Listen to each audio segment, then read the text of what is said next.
छगन भुजबळ यांची मंत्रिपदी वर्णी लागताच भुजबळ समर्थकांमध्ये आनंदाचं वातावरण पाहायला मिळतंय। आगामी सिंहस्थ कुंभमेळ्याचा विचार करता भुजबळांना नाशिक जिल्ह्याचं पालकमंत्रीपद द्यावं अशी मागणी आता समर्थकांकडून होतीये। आढावा घेतलाय आपले प्रतिनिधी महेश महाले यांनी।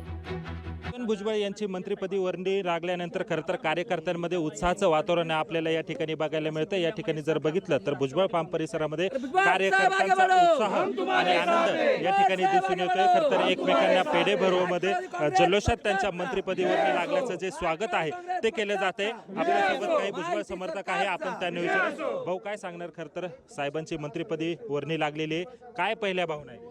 आनंदाच्या भावना आहे अतिशय। कार्यकर्त्यांमध्ये, पदाधिकाऱ्यांमध्ये, सर्व समता परिषद असतील, राष्ट्रवादी काँग्रेस पक्षाचे असतील, शहरसह सर्व जिल्ह्यातील पदाधिकारी आज तुम्ही बघितलं असं अतिशय आनंदात आहे। गेल्या 6-8 महिन्यापासून जी आमची मागणी होती ती की भुजबळ साहेबांना सन्मानपूर्वक मंत्रिमंडळात स्थान मिळावं, ते आज कुठेतरी स्थान मिळालेलं आहे सन्मानपूर्वक। त्याचा अतिशय आनंद आज आम्ही व्यक्त करत आहोत। पूर्वी नाराज होतो, आता आनंदी आहोत, तीच भावना आहे। साहेबांना मंत्रिपद मिळालं यापेक्षा आनंदाची बातमी कोणती आहे? फक्त एवढीच अपेक्षा आहे की साहेबांच्या ज्येष्ठतेचा विचार करता साहेबांना पालकमंत्रीपद मिळावं ही आम्हा सगळ्या कार्यकर्त्यांची अपेक्षा आहे। महेश महाले, लोकशाही मराठी, नाशिक। तर ही थेट दृश्य आपण पाहतोय नाशिक मधली।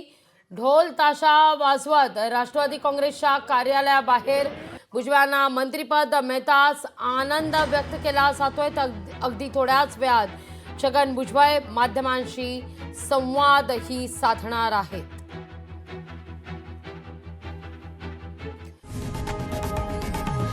लोकशाही मराठी ऐका, पहा, जागरूक रहा।